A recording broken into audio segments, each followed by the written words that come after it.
It's Dr. Rick dropping in on you. Everybody has gotten their week off to a great start. I hope that whatever it is that you're out there seeking, working, relaxing, whatever it is, I hope that you are in it and you are getting the most out of it. Everything, get the most out of it wherever you're at in your day. If it's a time of your day or your week or your month where you're settling in and relaxing and recuperating and recovering, max it out. If it's grind time, max it out. If it's developmental time, max it out. If it's family and love on your loved ones time, max it out. Don't have to anything. Be committed. Be all in. Look, we are rapidly approaching the end of this year. And before you know it, another year is going to be scratched off of life's calendar.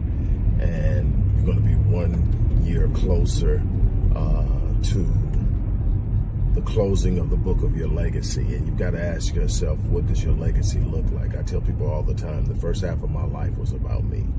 It was about proving what I could do, proving what I could have, proving where I could go, proving that I had made it.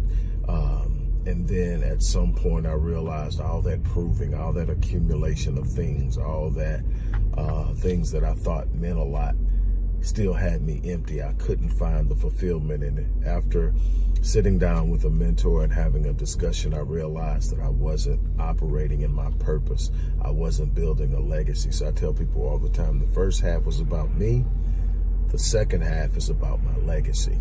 What am I leaving behind that will speak of me after I'm gone? That's what a legacy is. A legacy is that thing that you do so emphatically and so intensively that it has such an impact on the life of the people you encounter that it speaks of you through them after you're gone.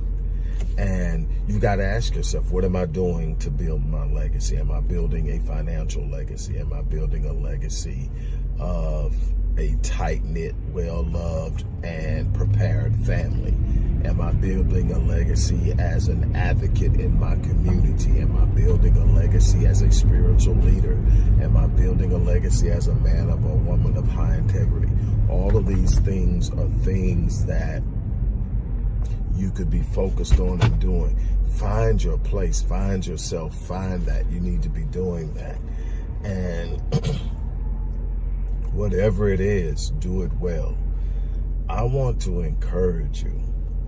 I want to challenge you. I want to challenge you to rise above whatever it is, whatever level you've been doing at. If you've been doing it good, you need to do it great. If you've been doing it great, you need to do it phenomenally. If you've been doing it mediocre, you need to get to good and great as quick as possible.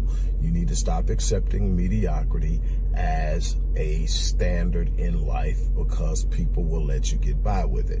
Yes, people will let you get by with mediocrity, but mediocrity will not write your name in the line of legacy. Mediocrity will not put your imprint and stamp on this world. Mediocrity will not make your presence felt. You're going to have to step up. You're going to have to rise up. You're going to have to be willing to go out there and do something other than what you've been doing. Stop playing it safe. Stop putting it off. Stop procrastinating. I mean, I see so many people, well, when this happens, when that happens, I've got to do this first. I need to save up this. I don't have enough for that. When I do this, when the kids get this old, all these different reasons why you're not getting it done. If the opportunity is in front of you, the opportunity is for now. Every day that you let that opportunity sit there, it diminishes and eventually its shelf life expires and it's gone. And you're sitting up and you're going to have to wait for another opportunity that may not be as good or may have a harder road to toe because you're sitting up there looking for the perfect timing, which does not exist, the perfect opportunity, which does not exist. And you're missing moments to do something exceptional, to do something extraordinary, to do something phenomenal in this world that not only writes the path for you, opens doors for you, but it gives permission to everybody in your periphery, including your children, including your mate, including close family members, it gives them permission to step outside of that box of mediocrity and rise to the standard and the level of their design. God didn't design you to be mediocre. God didn't design you to sit around and move within the status quo. That's a default setting of doing nothing and what everybody else is doing, just enough to get by, just enough to make sure you're okay. You're going to have to brush off that old passion you had when you were a kid, before life happened to you, before everybody started telling you what you couldn't do, before everybody started putting you inside of boxes. That dream you had, be an astronaut, be a physicist, be an athlete, whatever it is, does it off, because even if you think the time is gone, there's still a passion within the seed of that desire that has not yet been planted and cultivated. And you may not be an athlete, but you may become one of the greatest trainers of athletes that the world has ever seen, because that passion still sits there. What am I saying? I'm saying I'm so tired of watching people be okay with just getting by, just existing, just moving around and doing whatever everybody else is doing. You have that moment every now and then where you go, man, it would be nice. And then you let it go because, no, that requires work. That requires sacrifice. That requires me to go out and invest in myself. That requires me to actually get up and put some skin in the game. It's a fleeting idea because that's too much of a commitment. You got a bunch of people interested in stuff, very few people committed to it. There's a difference between being committed to something and being interested in it. Being interested in it means you will do it when it's convenient for you. Being committed to it means I'll do it no matter what.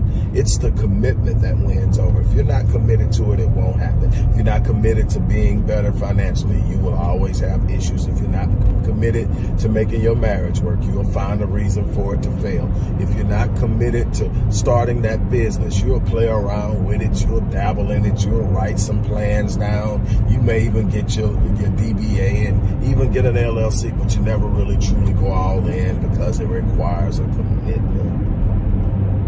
You got to be more than just interested. You got to be committed. So I'm challenging you right now, today, start something, do something, be committed to something. Stop sitting around thinking that life is going to deliver to you some remarkably phenomenal state of existence when you're not putting anything into it. Life is going to give you what you give it. Life isn't happening to you either. It's responding to you. Your faith, your actions, your thoughts, your speech, your behavior, your circle, all of that is coming and manifesting itself in your life through the results that you are getting. So again, I'm challenging you. It's time to stand up. It's time to step out. It's time to do something. On that note, I'm going to get ready to get out of here. If you want to get started, there are going to be several ways in the description box that you can do that, from starting a business to taking a course to working with me on a one-on-one capacity. It's going to be in the description box. But ultimately, you're going to have to make up your mind to get out there and do something yourself. On that note, I'm out of here. You guys take care.